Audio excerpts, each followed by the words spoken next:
Evening everyone. जैसा कि मैंने पहले आपको बताया था कि जो भी टीजीटी के प्रीवियस ईयर के सैम्पल पेपर्स जो हमने देखा 2016 के, हमने टीजीटी के कॉमर्स के जो क्वेश्चन पेपर आए थे उसको हमने डिस्कस किया था डिटेल में। और मैंने आपको बोला था कि जो भी टॉपिक यूपी टीजीटी कॉमर्स में कवर होता है, जो आने वाले हैं, उस हर एक टॉपिक के बारे में डिटेल में हम लोग डिस्कस करेंगे। तो उसी के लिए मैं आइए एक वीडियो बनाया हूँ जिसमें आज हम टॉपिक वाइज हम देखेंगे कि किस टॉपिक में से कितने मार्क्स का या किस टाइप के क्वेश्चंस आते हैं। तो उसके लिए हम चैप्टर को एक्सप्लेन करेंगे। जितने भी डिफरेंट टॉपिक्स कवर हो रहे हैं कॉमर्स में, वो हर एक टॉपिक को हम लोग इंडिविजुअली हम लोग देखेंगे। ओके, चलो स्टार्ट करते हैं आज का वीडियो। मैं आशा करता हूँ सब लोग एग्ज़ाम के लिए अच्छे से प्रिपरेशन कर रहे होंगे। मे बी ईयर एंड में शायद यूपी टीजीटी एंड पीजीटी के एग्ज़ाम्स कंडक्ट की जा सकती है। ओके, चलो देखते हैं क्या क्या टॉपिक्स हैं बेसिकली यूपी टीजीटी कॉमर्स में। सो ये 7 मेजर टॉपिक्स हैं जो यूपी टीजीटी के कॉमर्स के पेपर में पूछे जाते हैं। अगर आप 2019 का या 2026 का 16 का 2016 का, देन 2019 का, 2021 का अगर पेपर देखते हैं तो इसी में से क्वेश्चंस आए हैं। यही बेसिकली एक यूपी टीजीटी का कॉमर्स का सिलेबस है। ओके, तो मैंने एक सेपरेट वीडियो भी बनाया है जिसमें मैंने टोटल जो भी सिलेबस है कॉमर्स का यूपी टीजीटी का, उसमें भी क्या क्या टॉपिक्स आने वाले हैं वो अपडेटेड मैंने सिलेबस भी डाला है। तो अभी हम देखते हैं इसमें क्या क्या यूपी टीजीटी कॉमर्स के अंडर पूछे जाएंगे। तो ये बेसिकली सिलेबस है 7। फर्स्ट अकाउंट्स है, then auditing, business statistics, business organisation and management, business economics है, बिजनेस फाइनेंस है, then income tax and corporate tax planning. तो ये सबके बारे में हम डिटेल हम देखेंगे। हर एक टॉपिक के ऊपर एक एक हम लोग वीडियो लेके आएंगे। ट्राई करेंगे कि वीडियो 10 से 15 मिनट हो या मैक्सिमम हाफ एन आवर हो, उससे ज़्यादा ना हो, ताकि हम लोग उस 30 मिनट्स में हम लोग ट्राई करेंगे कि उस पर्टिकुलर टॉपिक को मैक्सिमम से ज़्यादा उसको हम कवर कर सकें। तो आज के जो वीडियो में हम लोग करने वाले हैं वो फर्स्ट टॉपिक को कवर करेंगे जो हमारा है अकाउंट्स। ओके, तो चलते हैं देखते हैं अकाउंट्स में क्या क्या दिया है। अकाउंट्स में जो है वो फर्स्ट है बुक कीपिंग। अगर आप देखेंगे मैंने जो प्रीवियस वीडियोस बनाए थे उसमें मैंने यूपी टीजीटी के जो 2016 के पेपर्स आए थे उसको हमने डिस्कस किया था। तो उसमें बुक कीपिंग से भी 3-4 क्वेश्चन थे। तो जितने भी हम टॉपिक कर रहे हैं हर एक में 3-4-5-6 ऐसे टॉपिक्स 100% आपको आने ही वाले हैं। ओके, तो चलो स्टार्ट करते हैं। So will see from the beginning. ये है book keeping. So basically what is book keeping? Book keeping is a part of accounting and means regarding of financial transaction. Actually regarding नहीं, recording है। It means recording of financial transactions and events in a systematic manner in the books of account. जिस book में record होता है उसको हम क्या बोलते हैं? जर्नल बोलते हैं, राइट। अगर आप देखेंगे कि पहले भी अगर प्रीवियस ईयर के भी अगर आप पेपर्स देखते हैं तो उसमें भी जर्नल के ऊपर क्वेश्चन पूछा गया है। तो क्वेश्चन था कि what is journal. So journal basically एक ऐसी बुक होती है जहाँ पे हम लोग फर्स्ट हैंड या जो भी जर्नल एंट्रीज को रिकॉर्ड करते हैं, ओरिजिनल बुक ऑफ एंट्री बोलते हैं, जहाँ पे फर्स्ट टाइम हम रिकॉर्ड करते हैं एंट्री। तो इधर क्या लिखा है कि systematic manner in the books of account, मतलब कि जो भी फाइनेंशियल ट्रांजेक्शन्स हैं, सिर्फ financial transactions and events. Financial मतलब क्या होता है? जो मनी या मनी टर्म्स में जिसको रिकॉर्ड कर सके उसी को हम सिर्फ रिकॉर्ड करेंगे, बाकी किसी को भी अकाउंट्स में रिकॉर्ड नहीं कर सकते। जैसे बार्टर सिस्टम था। बार्टर सिस्टम मतलब जहाँ गुड्स को गुड्स से एक्सचेंज किया जाता था, राइट। तो वो अभी नहीं है। अभी जो बुक कीपिंग है वो क्या करता है? जो भी फाइनेंशियल ट्रांजेक्शन्स होते हैं उसको रिकॉर्ड करता है, फाइनेंशियल ट्रांजेक्शन्स एंड इवेंट्स को ही रिकॉर्ड करता है। ओके, और जिस बुक में रिकॉर्ड करता है हम उसको क्या बोलते हैं? जर्नल बुक बोलते हैं। 2016 में, देन 19 में ये हमेशा क्वेश्चन आया कि जर्नल क्या होता है। ओके, देन लिखा है जो जर्नल एंट्रीज रहेगी उसको हम ट्रांसफ़र करेंगे। ओके, कहाँ ट्रांसफ़र करेंगे? And transferring them in relevant account in the ledger. यानी जो भी जर्नल एंट्रीज होती है हम उसको कहाँ ट्रांसफ़र करते हैं? हम उसको ट्रांसफ़र करते हैं लेजर बुक में, राइट। सो लेजर क्या होता है? एक सेपरेट हेड्स ऑफ अकाउंट होता है। ओके, जो भी एंट्रीज हम लोग जर्नल से लेजर में ट्रांसफ़र करेंगे उस प्रोसेस को हम क्या बोलेंगे? पोस्टिंग बोलेंगे। ओके, स्टूडेंट याद रखो इसके ऊपर क्वेश्चन आए हुए हैं। 2016 के जो पेपर हमने सॉल्व किए थे उसमें ये क्वेश्चन है। अगर आप 2019 या 21 के भी पेपर देखेंगे तो आपको मिलेगा ये। इसके ऊपर क्वेश्चन हमेशा पूछे जाते हैं और हर साल पूछे जाते हैं और ये बहुत ही इंपॉर्टेंट टॉपिक है। ओके, तो अब देखते हैं नेक्स्ट, आगे देखते हैं। तो बेसिकली लिखा है book keeping is concern with identifying financial transactions and events. जैसे मैंने बताया कि जो भी फाइनेंशियल ट्रांजेक्शन्स होते हैं उसी को सिर्फ रिकॉर्ड करता है ये, राइट। फाइनेंशियल ट्रांजेक्शन मतलब क्या होता है? जो भी मनी या मनी से रिलेटेड टर्म्स होते हैं उसको रिकॉर्ड करता है। Then measuring them in the terms of money. मैंने आपको बताया जो भी ट्रांजेक्शन्स होंगे, जो भी लेन देन होंगे वो मनी टर्म्स में ही होने चाहिए। ठीक है, अदरवाइज हम लोग उसको रिकॉर्ड नहीं कर पाएंगे। नेक्स्ट क्या दिया है, recording the identified financial transactions and events in the books of account, जिधर भी हम रिकॉर्ड करेंगे उसको हम क्या बोलेंगे, जर्नल बोलेंगे, राइट। तो फर्स्ट टाइम जहाँ पे भी रिकॉर्ड होता है उस बुक्स को क्या बोलते हैं, बुक ऑफ ओरिजिनल एंट्री या जर्नल बोलते हैं, ओके। देन ट्रांसफरिंग या पोस्टिंग, जैसे मैंने पहले भी डिस्कस हम लोगों ने किया ऊपर कि जो जिधर पे फर्स्ट टाइम रिकॉर्ड होता है उसको बोलते हैं जर्नल, और जर्नल से जो भी एंट्रीज हम ट्रांसफ़र करते हैं लेजर में उसको हम क्या बोलते हैं, पोस्टिंग बोलते हैं, ओके। तो ये चारों बहुत ही इंपॉर्टेंट है दोस्तों, तो इसके ऊपर थोड़ा ज़्यादा ध्यान दीजिएगा, ओके। सो नेक्स्ट देखते हैं हम, नाउ डेफिनेशन क्या है, ओके। सो बेसिकली यहाँ पे मैंने सिर्फ 2 डेफिनेशन बुक कीपिंग की कवर की है, अभी तक वो ऐसा आया नहीं, बट चांसेस है कि डेफिनेशन भी पूछे जा सकते हैं कि डेफिनेशन किसने दिया है। सो लिखा है book keeping is the art of recording business transaction in a systematic manner. So ये डेफिनेशन किसने दिया है, A.N. रोसेनकैम्प ने दिया है, ओके। नेक्स्ट डेफिनेशन देखते हैं, book keeping is a science and art of recording correctly in the books of account all those transactions that result in transfer of money और मनी वर्थ। ये किसने दिया है, R.N. कार्टर ने definition दिया है, ओके। अब जो हम करने जा रहे हैं फ्रेंड्स, ये बहुत ही इंपॉर्टेंट है। जो ऊपर हमने देखा 2, एक journal, recording of journal and posting, right, वो 100% क्वेश्चन आते हैं उन दोनों में से। और अभी हम जो करने जा रहे हैं थोड़ा ध्यान दीजिएगा, बिकॉज ये इंपॉर्टेंट है एंड ये इसके ऊपर क्वेश्चन पूछे जाते हैं हमेशा, ओके। सो हम देखते हैं क्या लिखा है इसमें। First one is book keeping is a primary stage. जैसे कि मैंने बताया कि सबसे पहला जो हम लोग करते हैं, जो ट्रांजेक्शन्स होते हैं उसको रिकॉर्ड जो हम करते हैं, राइट, उसको किधर रिकॉर्ड करते हैं हम लोग, जर्नल में, राइट। सो ये क्या होता है, प्राइमरी होता है। प्राइमरी मतलब फर्स्ट स्टेप होता है, कभी भी ये करो, याद रखो, ठीक है। फर्स्ट स्टेज इसको बोला जाता है या प्राइमरी स्टेज बोला जाता है। इसके बाद हम लोग क्या करते हैं, लेजर में ट्रांसफ़र करेंगे, right, that is called posting. Then उससे हम लोग ट्रायल बैलेंस बनाएंगे, then trading account, profit loss account, then balance sheet बनाते हैं, राइट। ये सारे प्रोसेस होते हैं। तो ये एक प्राइमरी स्टेज है।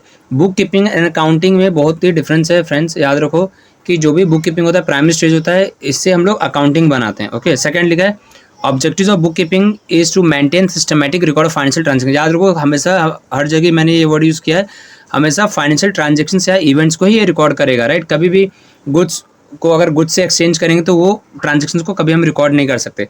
Book keeping is a routine in nature. ये रूटीन इन नेचर मतलब एवरीडे जो भी काम होता है, जो भी डेली का बाइंग सेलिंग होता है, वो सबका रिकॉर्डिंग हम किस में करते हैं, बुक कीपिंग में करते हैं।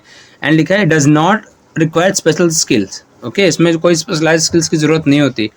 नेक्स्ट जो पॉइंट है, book keeping is a part of accounting. याद रखो फ्रेंड्स, जो बुक कीपिंग है is a part of accounting. इसका मतलब क्या है, जो अकाउंटिंग है वो सेकेंड स्टेज होगा, राइट, और प्राइमरी स्टेज क्या होगा, हमारा बुक कीपिंग होगा, ओके। सो बुक कीपिंग है, it is a part of accounting, मतलब कि अकाउंटिंग है वो ब्रॉड कंसेप्ट है और बुक कीपिंग है बहुत ही नैरो कंसेप्ट है, ओके। सो यहाँ पे नेक्स्ट पॉइंट क्या दिया है, accounting is a part of accountancy. याद रखिए, जो अकाउंटिंग वो किसका पार्ट होता है, अकाउंटेंसी का पार्ट होता है, ओके। नेक्स्ट देखते हैं ऑब्जेक्टिव्स ऑफ अकाउंटिंग। अभी अकाउंटिंग के ऑब्जेक्टिव्स क्या हैं, तो बेसिकली 5 इसमें दिए हैं। लिखा है मेंटेनिंग अकाउंटिंग रिकॉर्ड्स, जो भी लेन देन होता है, जो भी ट्रांजेक्शन्स होते हैं, बाइंग सेलिंग होते हैं, only in the terms of money, जो भी फाइनेंशियल ट्रांजेक्शन्स होते हैं जिसको हम लोग मनी टर्म्स में कन्वर्ट कर सकते हैं, उसी को सब रिकॉर्ड करते हैं हम लोग। सेकंड लिखा है टू नो और to determine the profit loss. Company को प्रॉफिट और लॉस है उसको फाइंड आउट करने के लिए हम लोग कैलकुलेट करते हैं, बनाते हैं, बुक कीपिंग एंड अकाउंटिंग करते हैं। Then determining financial position, company की फाइनेंशियल पोजीशन कि प्रॉफिट अर्न कर रही है कि लॉस है कंपनी को, उसको फाइंड आउट करने के लिए हम लोग अकाउंटिंग बनाते हैं।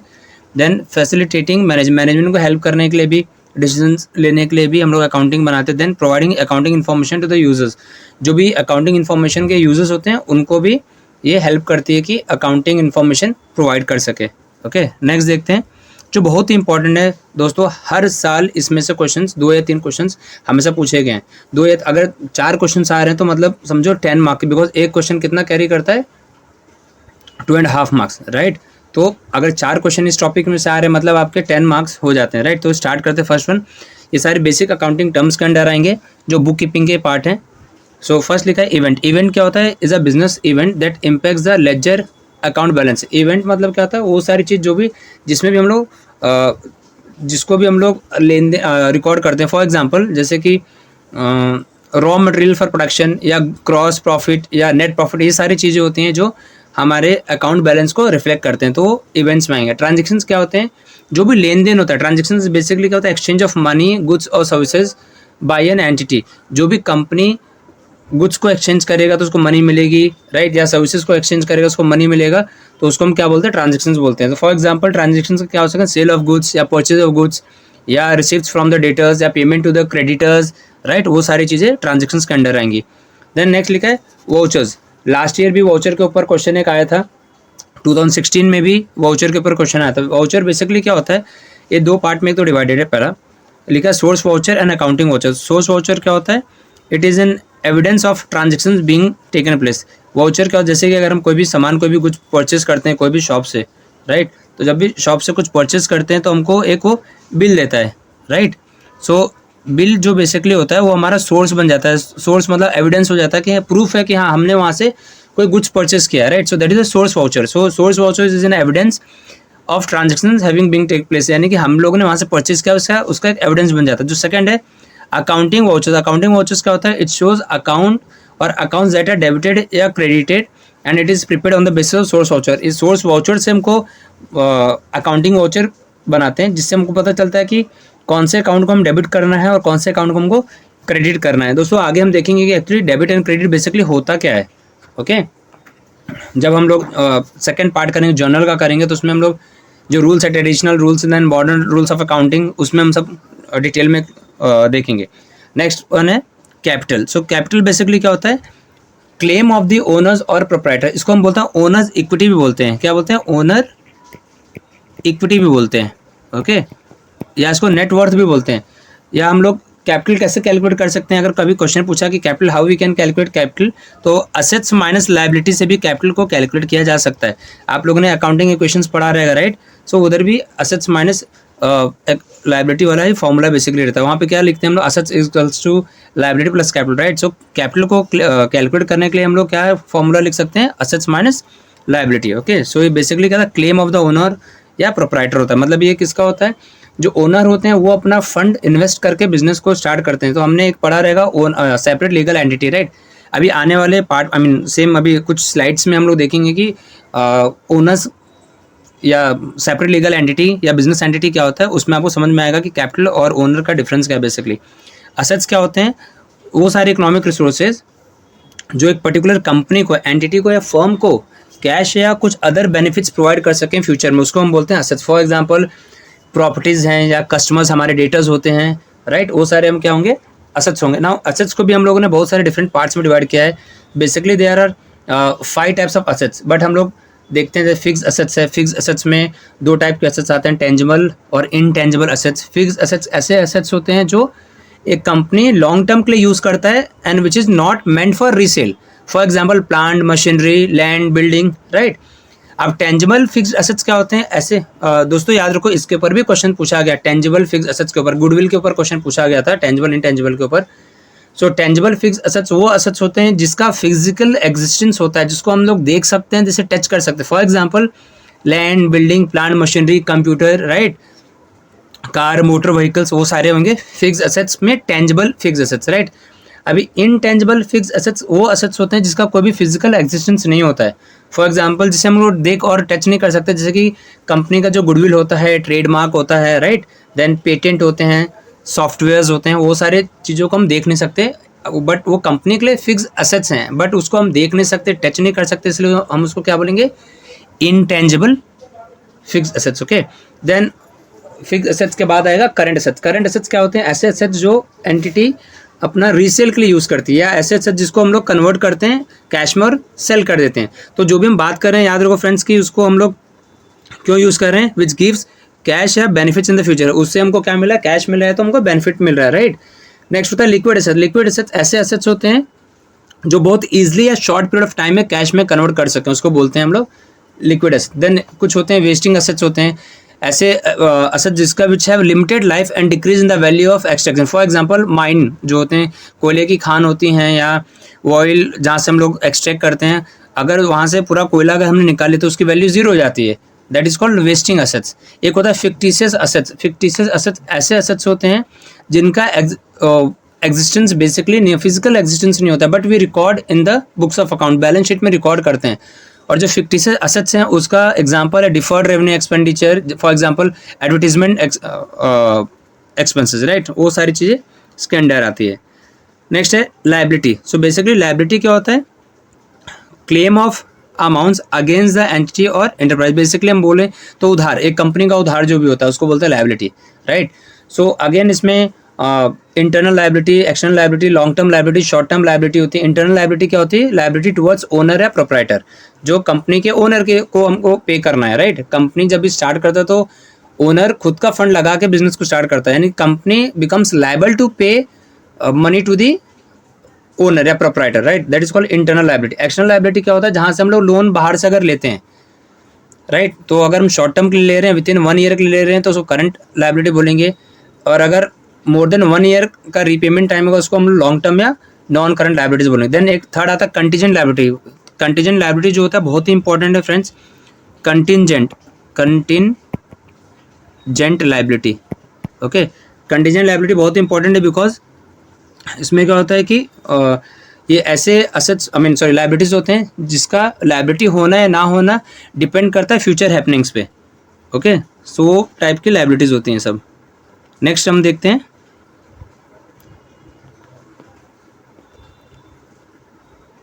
Now seventh one is trade debtors.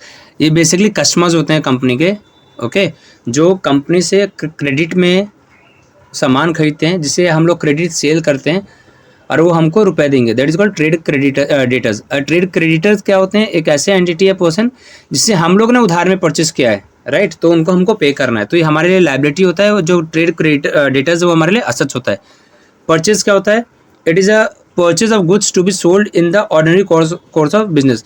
Now friends याद रखो, जो परचेजेस है बेसिकली क्या होता है कि हम लोग वो सारे गुड्स को हम लोग परचेज करते हैं एज अ रॉ मटेरियल, जिसको हम मैन्युफैक्चर करके रीसेल करते हैं मार्केट में, और हमारा मेन पर्पस होता है कि बाय करना एंड मैन्युफैक्चर करके उसको सेल करना, तो उसी को हम खाली परचेज बोलेंगे, ओके। इसके बारे में और डिटेल में डिस्कस करेंगे जब जनरल का हम लोग करेंगे, तब परचेज का और डिटेल में डिस्कस करेंगे, कौन से गुड्स को परचेज में रिकॉर्ड करेंगे और किसे हम लोग असेट्स में रिकॉर्ड करेंगे।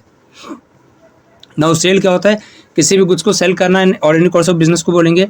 गुड्स ट्रेडेड इन क्या होगा? Items that are purchase with the purpose of sale. Goods traded in मतलब बाइंग और सेलिंग करना, गुड्स ऐसे गुड्स जिसे हम लोग रीसेल करने के मकसद से परचेज का, इसको बोलते हैं गुड्स ट्रेडेड इन। स्टॉक क्या होता है? कंपनी के पास जो भी अनसोल्ड या अनयूज्ड माल पड़ा रहता है, एक साल खत्म, एक फाइनेंशियल ईयर एंड होने के बाद, उसको बोलते हैं स्टॉक। फ्रेंड्स मैं इसलिए बता रहा हूँ बिकॉज इसके ऊपर किसी के ऊपर भी एक भी क्वेश्चन अगर आए तो आपके एक भी मार्क्स जाने नहीं चाहिए, ओके, बिकॉज एक क्वेश्चन के जो मार्क्स है वो 2.5 मार्क्स है, ओके, जो काफ़ी ज़्यादा मार्क्स है वेटेज, राइट। नेक्स्ट लिया प्रॉफिट क्या होता है? रेवेन्यू से अगर एक्सपेंसेस से ज़्यादा है, मतलब हमारा जो इनकम है, जो मनी आ रहा है, जो सेल कर रहे हैं वो ज़्यादा है खर्चे से, तो हमारा प्रॉफिट होगा, और उसका अपोजिट होगा तो लायबिलिटी होगा। ना वो ड्राइंग्स क्या होता है? कभी भी कोई भी प्रोप्राइटर अगर अमाउंट कुछ रुपए या गुड्स से सर्विसेज अपने खुद के पर्सनल यूज़ के लिए इस्तेमाल कर रहा है तो हमेशा उसको क्या बोलेंगे? ड्राइंग। अगर रुपए निकाल रहा है, ड्राइंग रुपए यूज़ करेगा तो ड्राइंग टू कैश आएगा। अगर गुड्स यूज़ कर रहा है पर्सनल कामों के लिए प्रोप्राइटर, तो लिखेंगे drawings account debit to purchase account credit, okay. हम डिस्कस करेंगे जब जर्नल करेंगे तो इसको, और हम एंट्री के थ्रू हम देखेंगे, okay. Now very important question 2016 में इसके ऊपर क्वेश्चन आता है कैपिटल एक्सपेंडिचर के ऊपर। And expenditure which gives benefit of enduring nature is called capital expenditure. अभी कैपिटल एक्सपेंडिचर बेसिकली ऐसे एक्सपेंडिचर होते हैं जो हम लोग लॉन्ग टर्म गुड्स के लिए यूज़ करते हैं। For example purchase of land and building या purchase of plant and machinery. हमने प्लांट मशीनरी परचेज किया, उस मशीन को 5 साल 10 साल यूज़ करेंगे, राइट, वैसे एक्सपेंडिचर को हम बोलेंगे कैपिटल एक्सपेंडिचर बोलेंगे, ओके। नाउ रेवेन्यू एक्सपेंडिचर क्या होंगे? ऐसे एक्सपेंडिचर जो डे टू डे एक्सपेंसेस को मीट करने के लिए हम लोग यूज़ करते हैं, सो उसको बोलेंगे रेवेन्यू एक्सपेंडिचर। नेक्स्ट है deferred revenue expenditure. Again I am telling you this one is very important because इसके ऊपर भी क्वेश्चन पूछा गया है। डिफर्ड रेवेन्यू एक्सपेंडिचर एक ऐसे रेवेन्यू एक्सपेंडिचर्स होते हैं जो करंट ईयर में इनकर्ड हो, बट उसका जो बेनिफिट है वो काफ़ी लॉन्ग टर्म तक मिले, उसको हम बोलते हैं deferred revenue expenditure. For example advertising expenses जो होता है, राइट, वो करंट ईयर इनकर्ड होता है उसका एक्सपेंस, बट उस एडवर्टीजमेंट का जो बेनिफिट होता है कंपनी को आने वाले 2 साल 4 साल 5 साल तक मिलता है, सो that is called deferred revenue expenditure, okay. अब नेक्स्ट देते हैं बेसिस ऑफ अकाउंटिंग। इसमें इस बेसिस ऑफ अकाउंटिंग में से भी हमने देखा है कि 2016 में, देन 19 में एंड 2021 में इसके ऊपर से क्वेश्चन पूछे गए थे। ओके, सो बुक कीपिंग के अंदर ये 3-4 टॉपिक्स है जो बहुत इंपॉर्टेंट है, जिस पे से क्वेश्चन पूछे जाते हैं। दोस्तों हम ट्राई करेंगे कि जितना भी डिफरेंट टाइप से क्वेश्चन जो कवर होते हैं यूपी टीजीटी या पीजीटीज में, हम सब का सब वीडियोस के माध्यम से आपके तरफ पहुंचाने की कोशिश करेंगे। तो हम स्टार्ट करते हैं फर्स्ट, गैप। गैप क्या होता है? Generally accepted accounting principle. एक ऐसा सेट ऑफ रूल्स है जो हर एक फाइनेंशियल स्टेटमेंट बनाने से पहले हमको फॉलो करना पड़ता है। मतलब डेबिट साइड में क्या रिकॉर्ड होगा, क्रेडिट साइड में क्या रिकॉर्ड होगा, अकाउंटिंग के रूल्स क्या होंगे, रेगुलेशंस क्या होंगे, वो सारी चीज़ गैप के थ्रू हम लोग पढ़ते हैं। तो फर्स्ट वाला देखते हैं जो है प्रिंसिपल या कंसेप्ट, इसको going concern concept. Going concern concept मतलब क्या होता है? कोई भी बिजनेस अगर हम स्टार्ट कर रहे हैं तो उसका उद्देश्य, जो उसका इंटेंशन है, वो ऐसा नहीं होना चाहिए कि वो 1 ईयर के अंदर क्लोज हो जाए। गोइंग कंसर्न मतलब क्या होता है? कंपनी का ओनर है, चाहे वो डेथ उसकी हो जाए या लुनैटिक हो जाए, पागल हो जाए, कुछ भी हो जाए, बट बिजनेस हमेशा कंटिन्यू रन होना चाहिए। सो that is called going concern concept. मतलब कि कभी बिजनेस स्टार्ट कर रहे हैं तो उसका इंटेंशन क्लोज करना ना हो या स्केल डाउन करना ना हो। ओके, इसका कंटिन्यूस एग्जिस्टेंस होना ही चाहिए। सो that is a going concern concept. Next है इसमें अकाउंटिंग एंटिटी, या इसको बोलते हैं बिजनेस एंटिटी कंसेप्ट भी हम लोग बोलते हैं। अब अकाउंटिंग एंटिटी या बिजनेस एंटिटी क्या होता है? जो बिजनेसमैन होता है और बिजनेस होता है, दोनों की एक सेपरेट लीगल आइडेंटिटी होती है। ओके, जो मैंने बताया अब कि कैपिटल का बोल होता है, राइट? जो बिजनेसमैन होता है वो बिजनेस स्टार्ट करता है तो बिजनेस कंपनी के लिए, कंपनी में इन्वेस्ट करता है अपना रुपया, राइट? तो कंपनी के लिए वो इंटरनल लायबिलिटी हो जाती है, राइट? तो बेसिकली क्या होता है कि जो ओनर है वो और उसका बिजनेस दोनों की सेपरेट लीगल आइडेंटिटी होती है। ओके, तो कोई भी बाहर वाला आउटसाइडर या तो कंपनी को स्यू कर सकता है, या वो मतलब उनके अगेंस्ट केस कर सकता है, कंपनी बंद करा सकता है, या तो पार्टनर के अगेंस्ट भी कर सकता है वो। ठीक है, सो जो बिजनेस एंटिटी या बिजनेस अकाउंटिंग एंटिटी कंसेप्ट होता है, जहाँ पे हम पता करते हैं कि बिजनेस और बिजनेस एंटिटी दोनों एक सेपरेट लीगल उनकी आइडेंटिटी होती है। नेक्स्ट है मनी मेजरमेंट कंसेप्ट। स्टार्टिंग में हमने देखा कि we record all the financial transactions, right? Financial transaction मतलब जो मनी टर्म्स में होते हैं। तो इधर ही मनी मेजरमेंट कंसेप्ट क्या होता है? ऐसा कंसेप्ट जो भी ट्रांजैक्शंस हों या इवेंट्स हो वो हम रिकॉर्ड करेंगे, बट वो मनी या मॉनेटरी टर्म्स में ही होगा, तभी भी रिकॉर्ड कर सकते हैं, अदरवाइज हम लोग रिकॉर्ड नहीं कर सकते। नेक्स्ट वन अकाउंटिंग पीरियड या पीरियोडिसिटी कंसेप्ट बोलते हैं। फ्रेंड्स थोड़ा ये जो मेरा वीडियो होगा काफ़ी मैं फास्ट बोल रहा हूँ बिकॉज मेरे को ये जल्दी से जल्दी ये टॉपिक कवर करना है। ओके, इसलिए मैं थोड़ा फास्ट चल रहा हूँ। सो लिखा है पीरियोडिसिटी या अकाउंटिंग प्रिंसिपल क्या होता है? वो सारे जो भी ट्रांजेक्शन्स हम लोग रिकॉर्ड करते हैं वो बेसिकली हम लोग 1 ईयर के अंडर रिकॉर्ड करते हैं। सो फाइनेंशियल पीरियड क्या होता है? फाइनेंशियल ईयर या अकाउंटिंग पीरियड क्या होता है? 12 मंथ्स का होता है। जो फाइनेंशियल ईयर होता है वो basically start from 1 April of this year to 31 March of next year, right? तो उसमें जो भी रिकॉर्ड करते हैं उसको बोलते हैं अकाउंटिंग पीरियड। जैसे कि कैलेंडर पीरियड भी होता है, जैसे 1 जनवरी टू 31 दिसंबर, राइट? तो जो भी 12 मंथ्स का होता है उसको बोलते हैं अकाउंटिंग पीरियड, जिसमें हम लोग सारे बिजनेस ट्रांजेक्शन्स को रिकॉर्ड करते हैं। नेक्स्ट है कंप्लीट या फुल डिस्क्लोजर कंसेप्ट। इसमें क्या होता है? जो भी फाइनेंशियल स्टेटमेंट है उसमें हम लोग को पूरा कंप्लीट इन्फॉर्मेशन हमको देना चाहिए, चाहे वो छोटा हो या बड़ा हो, हर एक का कंप्लीट इन्फॉर्मेशन फुल डिस्क्लोजर हमको करना चाहिए। अगर किसी कंपनी के पास कंटीजेंट लायबिलिटी है तो उसको भी हम लोग को रिकॉर्ड करना है। ओके, फुट नोट में बेसिकली हम लोग रिकॉर्ड करते हैं कंटीजेंट लायबिलिटी। जैसे बताया आपको, कंटीजेंट लायबिलिटी मतलब ऐसा लायबिलिटी होता है जो वो लायबिलिटी हो या ना हो उसको डिसाइड करने के लिए कुछ that depends upon the future happenings. Okay, for example contingent liability का है कि अगर कंपनी के अगेंस्ट कोई भी पेंडिंग केस है और अगर कंपनी ने हार गई, वो केस हार गई, तो कंपनी के ऊपर लायबिलिटी हो जाएगा कि जो केस जीता है उसको रुपए पे करना, right? So that depends upon future happening whether they lose और विन। अगर जीत जाएंगे तो उनको पे नहीं करना पड़ेगा, तो उनके लिए लायबिलिटी नहीं होगा। अगर हार जाएंगे तो उनके लिए लायबिलिटी होगा, तो पे करना पड़ेगा। ओके, चलो दोस्तों नेक्स्ट देखते हैं रेवेन्यू रिकग्निशन और रियलाइजेशन कंसेप्ट। 2016 में इसके ऊपर एक क्वेश्चन था। So revenue recognize when it is earned whether received or not. इसका मतलब क्या होता है कि जिस टाइम हमने सेल किया उस टाइम हमको रिकॉर्ड करना है, ना कि वो रुपए जब मिल रहा है। फॉर एग्जांपल अगर एक एंटरप्राइज ने गुड्स को सेल किया लेट्स से फरवरी 2024 में, ओके, एंड जिसका अमाउंट था वो मिला अप्रैल 2024 में, तो सेल जो था वो कभी रिकग्नाइज हुआ और कभी रिकॉर्ड, वो हम देखेंगे। जो रिकॉर्ड कभी करेंगे जिस दिन हमने सेल किया, फरवरी को सेल किया तो हम उस दिन का रिकॉर्ड करेंगे, ना कि जिस दिन हमको रुपये मिला। ओके, नेक्स्ट लिखा है वेरीफाइबल ऑब्जेक्टिव, या इसको बोलते हैं एविडेंस कंसेप्ट। सो इसका मतलब क्या आता है? जो भी ट्रांजेक्शन्स हम लोग रिकॉर्ड करेंगे in the books of original entry that is journal, उसमें हम लोग देखेंगे कि we should recording with the help of evidence, voucher के थ्रू जो बिल है उसको देख के हम रिकॉर्ड कर रहे हैं ताकि इसमें थोड़ी गलतियां ना हो। देन नेक्स्ट है मैचिंग कंसेप्ट। मैचिंग कंसेप्ट क्या होता है? If revenue recognised all related expense should also be accounted whether paid or not. इस साल का जो एक्सपेंस है इस साल के इनकम के साथ मैच होना ही चाहिए। ओके, नेक्स्ट है historical cost concept. Historical cost concept क्या होता है? जहाँ पे ट्रांजेक्शन्स हम जो भी रिकॉर्ड करेंगे वो हम लोग परचेज वैल्यू पर रिकॉर्ड करेंगे या कॉस्ट वैल्यू पर रिकॉर्ड करेंगे। ओके, इसको बोलते हैं historical cost concept. Okay, next लिखा है कंजर्वेटिज्म या प्रूडेंस प्रिंसिपल। ये बहुत इंपॉर्टेंट है। ये बेसिकली क्या होता है, इसमें जो भी एक्सपेक्टेड लॉसेज या एंटिसिपेटेड लॉस एक्सपेंस होता है उसको रिकॉर्ड किए जाते हैं, और गेन हम लोग जो एक्सपेक्टेड लॉस जो गेन या इनकम होता है उसको हम ज़्यादा रिकॉर्ड नहीं करते। ये बेसिकली हम क्या करते हैं, प्रॉफिट को कम करने के लिए यूज़ करते हैं। ओके, अदरवाइज हम लोग को ज़्यादा टैक्स पे करना पड़ेगा। तो ये बेसिकली जो ये कंजर्वेटिज्म या प्रूडेंस प्रिंसिपल है ये मोस्टली सीए सब फॉलो करता है। एक्चुअली फॉलो तो सभी करते हैं बट ये ज़्यादा इंपॉर्टेंट है बिकॉज हम सब बताते हैं जो भी एक्सपेंसेस हैं फ्यूचर में होने वाले अभी दिखा दो ताकि हमारे प्रॉफिट कम हो जाए। ओके, एक मैंने इसमें लिखा नहीं जो है वो dual aspect concept. Basically dual aspect क्या होता है कि एक इंडिविजुअल ट्रांजेक्शन्स के दो इम्पैक्ट होते हैं, एक डेबिट या क्रेडिट, राइट। तो एक ट्रांजेक्शन का दो इफेक्ट होगा या एस्पेक्ट होंगे, that is debit and credit. Okay, और दोनों साइड हम इक्वल अमाउंट पे रिकॉर्ड करेंगे। ओके, जो लास्ट है आज का हम देखेंगे वो है अकाउंटिंग इक्वेशन। अकाउंटिंग इक्वेशन क्या होता है? Assets is equals to liability plus capital. Okay, so friends मैं अभी जो नेक्स्ट वीडियो लेके आऊँगा उसमें हम लोग जर्नल के बारे में देखेंगे। ओके, एंड देन जर्नल के बाद मैं एक वीडियो लेके आऊँगा जिसमें बुक कीपिंग से रिलेटेड एंड जर्नल से रिलेटेड जो भी एमसीक्यूज एक्सपेक्टेड एमसीक्यूज हैं या क्वेश्चन जिस टाइप के आ सकते हैं वो हम सब डिस्कस करेंगे ताकि आपको समझ में आ सके कि आपकी तैयारी किस लेवल की है। और मैं फ्रेंड्स बोल रहा हूँ जो भी हमने डिस्कस किया है 100% इसी में से क्वेश्चंस आएंगे। अगर आप देखेंगे पास्ट पेपर्स तो आप इन्हीं सब टॉपिक्स में से आपको दिखेंगे कि क्वेश्चंस पूछे गए हैं। ओके, और आप प्रिपरेशन करते रहें। जो भी अगर आपको डाउट है या कोई भी पर्टिकुलर टॉपिक अगर आपको समझ में नहीं आ रहा तो प्लीज़ कमेंट बॉक्स में आप मुझे मैसेज करें ताकि मैं नेक्स्ट वीडियो में उसके ऊपर डिस्कस कर सकूं। ओके, चलो, thanks for watching my video.